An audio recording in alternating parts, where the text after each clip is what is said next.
Hello, my dear student. Dear student, I am your teacher of English. So, today's class we will discuss our English subject. So, let's see what we will discuss in today's class. Student, इससे पहले जो हमारी class थी उस class में हमने हमारा 8th chapter Aesop the teller of fables Aesop के बारे में हमने पढ़ा था। ये क्या था? ये फेबल्स थे। फेबल्स क्या होती है? फेबल्स शॉर्ट स्टोरीज होती हैं जो ज़्यादातर क्या होती है, एनिमल्स या ह्यूमन बींग्स के बारे में बताई जाती है। तो इसके बारे में हमने पढ़ा था। ईसोप एक व्यक्ति होता है जो क्या होता है, स्लेव होता है, यानी गुलाम होता है। उसको उसका जो मालिक होता है जेंथस, उसके द्वारा खरीद लिया जाता है। और जब उसको खरीदा जाता है तो जेंथस के द्वारा उससे पूछा जाता है कि मैं तुम्हें खरीद रहा हूँ तो तुम अपनी कोई विशेषता बताओ ताकि मैं तुम्हें खरीदने में इच्छुक रहूँ। मैं तुम्हें खरीदता हूँ तो इसके लिए अपना कोई स्पेशल जो तुम्हारी स्पेशलिटी है वो मुझे बताओ। तो उसने क्या जवाब दिया? उसने कहा कि बाकी जो करते हैं वो ही मुझे आता, मेरे अंदर कुछ ऐसा कोई खास है नहीं मेरे अंदर जो मैं बाकी कर सके और मैं ना कर सकूं। और उसके बाद में जेंथस उसके इस प्रकार के होनेस्ट, ईमानदार और अच्छे जवाब को सुनकर खुश हो जाता है। और वो उसको पूछता है, उसको कहता है कि यदि तुम मुझसे प्रॉमिस करते हो कि तुम आज के बाद में मैं तुम्हें खरीद लेता हूँ तो तुम मुझे कभी छोड़ के नहीं जाओगे। तो उस समय ईसोप के द्वारा क्या जवाब दिया जाता है? वो कहता है कि क्या आपने कभी सुना है कोई बर्ड जिसको पिंजरे में कैद किया जाए और वो कहे कि मैं पिंजरा कभी छोड़ के नहीं जाऊंगा? तो कोई भी जो गुलाम होता है उसकी इच्छा नहीं होती कि वो गुलाम हमेशा गुलाम रहे। तो जब भी मुझे मौका मिलता है, किसी भी गुलाम को मौका मिलता है, तो उस गुलामी से आज़ादी ज़रूर पाना चाहता है। तो नेक्स्ट टाइम वापस से इस अच्छे आंसर को सुन के, इस प्रकार के इफेक्टिव आंसर को सुन के जेंथस खुश हो जाता है और उसको खरीद लेता है। अब एक दिन क्या होता है, जेंथस अपने जो दोस्त थे उनके सामने एक अपनी मूर्खता में एक चुनौती स्वीकार कर लेता है कि वो समुद्र के पानी को पी के सुखा सकता है।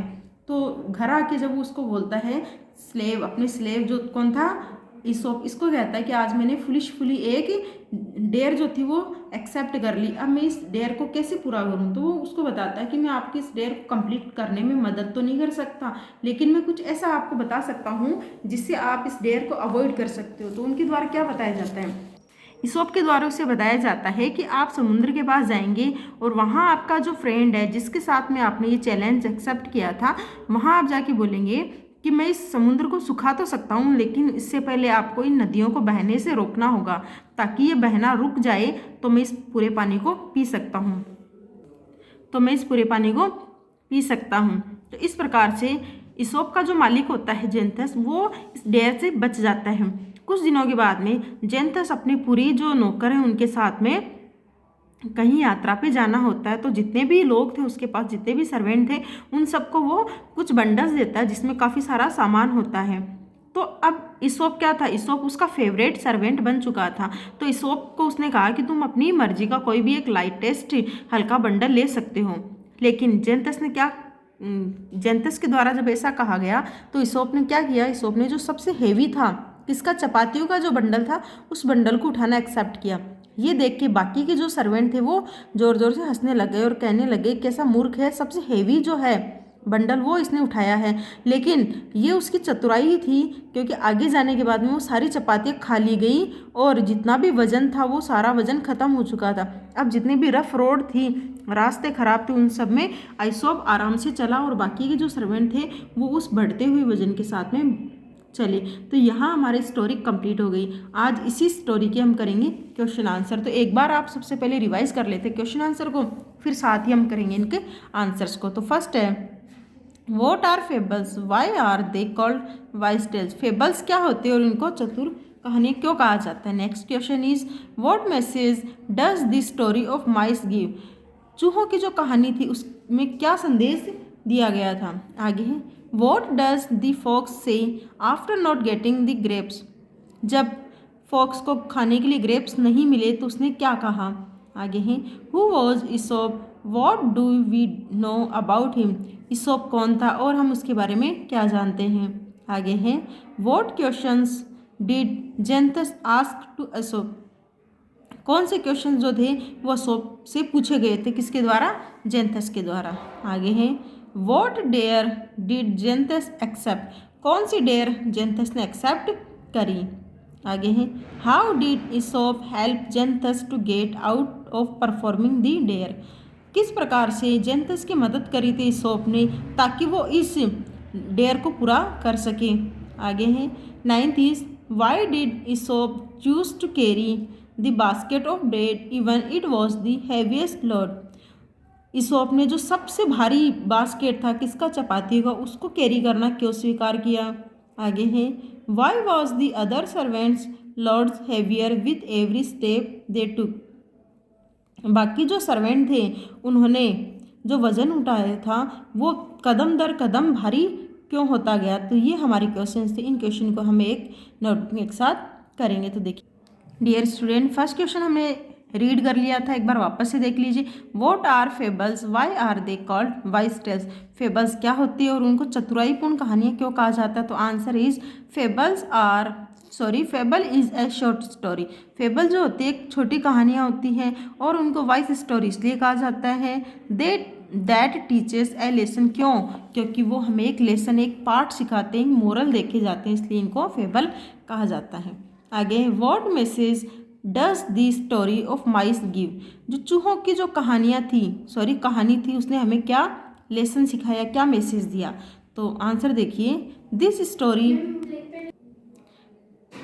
देखिए इसमें क्या कहानी मिली थी, माइस की जो स्टोरी थी इससे हमें क्या मैसेज मिला। देखिए, this story tells us that it is easier to offer dangerous advice than to act upon it. यह आसान होता है किसी को भी डेंजर सिचुएशन में डेंजर एडवाइस देना, यानी खतरनाक एडवाइस, सलाह देना तो आसान होता है, लेकिन उस सलाह के ऊपर काम करना मुश्किल होता है। यानी कि जो सलाह हम किसी को देते हैं उसके ऊपर काम करना मुश्किल होता है। आगे है, what does the fox say after not getting the grapes. Fox ने क्या कहा जब उसको अंगूर खाने को नहीं मिले। तो आंसर देखिए, fox saying that the grapes must be sour. Fox को जब वो ग्रेप्स खाने के लिए नहीं मिले तो उसने क्या कहा, शायद ये अंगूर खट्टे हैं तभी मुझे नहीं मिले। आगे है, who was Aesop, what do we know about him.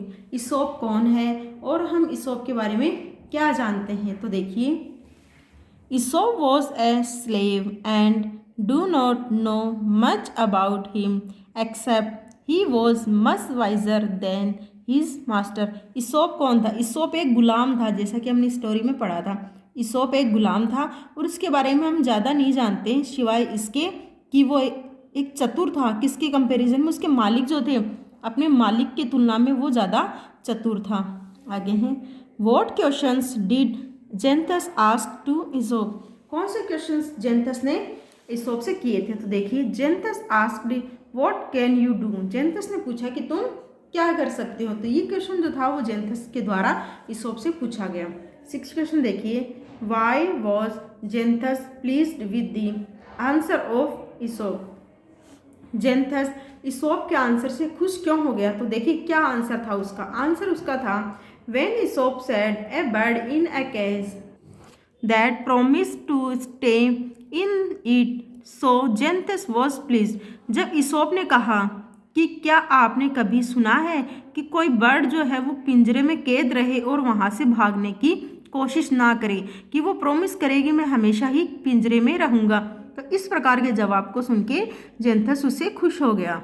7th question देखिए, 7th is what dare did Xanthus accept. Xanthus ने किस डेयर को एक्सेप्ट किया था, किस चुनौती को स्वीकार किया था। देखिए, the dare did Xanthus accept was he could drink the sea dry. Xanthus ने एक्सेप्ट किया था डेयर, उसने इस प्रकार की डेयर को एक्सेप्ट किया था, चुनौती को स्वीकार किया कि वो समुद्र के पानी को पी सकता है और समुद्र को पानी पी के सुखा सकता है। 8th question is how did Aesop help Xanthus to get off performing the dare. Xanthus की किस प्रकार से मदद करी थी ईसोप के द्वारा जेंथस की किस प्रकार से मदद करी गई थी, किसमें, जो डेयर उसने एक्सेप्ट किया था उसको पूरा करने में उसने कैसे मदद करी। आंसर देखिए, Aesop said it is impossible to perform this task but I will show you how to avoid it. Aesop ने कहा कि इस टास्क को करना मुश्किल है, इम्पॉसिबल है, असंभव है, लेकिन मैं आपको कुछ ऐसा बता सकता हूँ जिसे आप इस टास्क को अवॉइड कर सकते हो, आपको ये ना करना पड़े। मैं आपको कुछ ऐसा बता सकता हूँ जिससे आप ये करना टाल सको। आगे हैं, why did Aesop choose to carry the basket of bread even it was the heaviest load. Aesop ने जो ब्रेड की बास्केट थी, जो काफ़ी ज़्यादा भारी थी, बाकियों के कंपैरिजन में ज़्यादा हैवी थी, उसको ही क्यों चूज़ किया, उठाने के लिए उसे क्यों स्वीकार किया? तो आंसर देखिए, because he knew after some time basket of bread was light. क्योंकि वो जानता था कि कुछ समय बाद में ये चपातियाँ सभी के द्वारा खा ली जाएगी और जो बास्केट है वो हल्की हो जाएगी, इसलिए उसने चपातियों वाला बास्केट एक्सेप्ट किया। आगे है, why was the other servants loads heavier every step they took. बाकी के जो सर्वेंट थे उनकी बास्केट जो थी वो हैवी कैसे होती गई? देखिए, other servant took lightest bundles but after the meals load of bundles grew heavy. बाकी जो सर्वेंट थे उन्होंने हल्का वजन उठाया था, लेकिन जैसे ही उन्होंने भोजन खाया तो उनका जो वजन था वो धीरे धीरे बढ़ता चला गया, इसलिए उनका जो स्टेप बाय स्टेप उनका वजन काफ़ी ज़्यादा हो गया। तो यहाँ आपने क्या किया है, यहाँ हमने इस चैप्टर के क्वेश्चन आंसर किए। आज हमने हाफ वर्क किया, नेक्स्ट जितना भी वर्क रहेगा वो हम नेक्स्ट क्लास में करेंगे। तो देखिए, एक बार वापस से रिवाइज कर देते हैं, आप इनको नोटबुक में एज ए होमवर्क करेंगे। तो देखिए एक बार, तो देखिए आपको करना है आंसर एक्सरसाइज ए, जिसमें answer the following question number 1, 2, 3, 4, 5, 6, 7, 8, 9, 10। ये 10 क्वेश्चन आज आपको नोटबुक एज ए होमवर्क करने हैं। डियर स्टूडेंट, यहाँ तक आपको कोई कन्फ्यूजन है तो आप हमें कमेंट करके पूछ सकते हो। और इतना वर्क आज आपका होमवर्क का रहेगा, ये आपको लर्न भी करना और साथ ही आपको राइट भी करना है। नेक्स्ट क्लास का वर्क जो है हम नेक्स्ट क्लास में करेंगे।